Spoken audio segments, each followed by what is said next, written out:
نکلیے ذرا روڈوں کے اوپر جا کر دیکھیں ذرا کیا ہو رہا ہے. میلے ٹھیلے لگ گئے ہیں, ڈھول ڈھمکے پہ لڑکے ڈانس کر رہے ہیں, مسجدوں کے چھجوں پہ ڈانس ہو رہا ہے, لڑکیوں کو حور بنا کے بٹھایا ہوا ہے, چپس تقسیم ہو رہے ہیں, ہزاروں کی تعداد میں لوگ جھپٹ رہے ہیں, جمعہ قضا ہو رہا ہے, نمازیں قضا ہو رہی ہیں, کوئی پرواہ نہیں ہے. اور جی کیوں آئے؟ 12ویں منانے کے لیے آئے. لائٹنگ کر کے, تغرے بنا کر, نقوش بنا کر, اونٹ کھڑے کر کے, پہاڑ بنا کر میلہ بنا دیا ہے. عورتیں مرد نکل کر تفریح کے لیے باہر نکل رہے ہیں, جسم سے جسم مس ہو رہا ہے مرد عورت کا, لیکن ثواب کی نیت سے نکلے ہوئے ہیں. صاحب بھئی ہم تو دیکھنے جا رہے ہیں کہ 12ویں کی لائٹنگ کیسے. اس قسم کے لیڈروں کی حماقت کہوں یا اس کو حکمت کہوں؟ ان کے نزدیک حکمت ہی ہوگا, میں تو حماقت کہوں گا. فلاں مزار پہ چلے جاؤ, چادر چڑھا دو, تمہارا کام ہو جائے گا.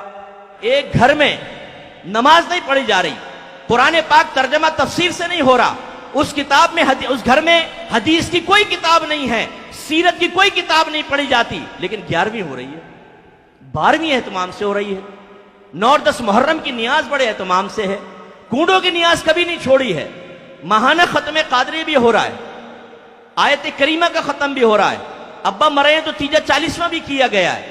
لیکن جو اصل دین تھا, جس کی ترقین, جس کی ترغیب, جس کے بارے میں حکم قرآن و حدیث میں موجود ہے, وہ نہیں. ہمارے ان مقررین نے بنایا ہے جو صرف بزرگوں کی کرامات سناتے رہتے ہیں, ان کے فضائل سناتے رہتے ہیں, اور قوموں کو یقین دلاتے ہیں کہ تم نماز نہیں بھی پڑھو گے غوث پاک تمہیں جنت میں لے جائیں گے, مریدین تمہیں جنت میں لے جائیں گے, تم نعت خوانی میں بیٹھو, نبی کریم صلی اللہ علیہ وسلم بروز قیامت تمہیں اپنے ساتھ جنت میں لے جائیں گے.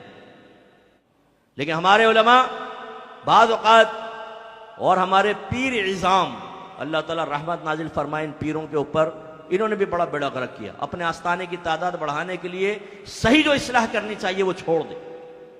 یہ لوگ بدزنوں کے نہ بھاگ جائیں. فضائل, کرامات ذکر کرو, اللہ اللہ. ارے پہلے بھائی مرید کو حرام تو چھڑوا دو, ٹھوس ٹھوس کے حرام کھا رہا ہے, یہاں پر آگے دل پہ ضربے لگا رہا ہے, کچھ بھی نہیں ہوگا. 100 سال ضربے لگاتا رہے, اس سے کہاں دل صاف ہوتا؟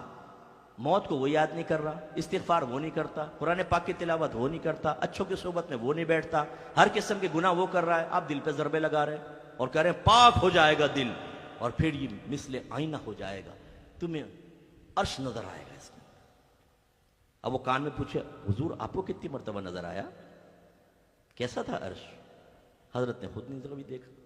چارپائی کا تصور کر لیتے ہیں ہمیشہ ذہن میں اور کہتے ہیں عرش دیکھ لیا ہم نے. یہ ڈبے پیر ایسی ہوتے ہیں, یہ اس طرح بہلاتے رہیں گے بیٹا آپ کو.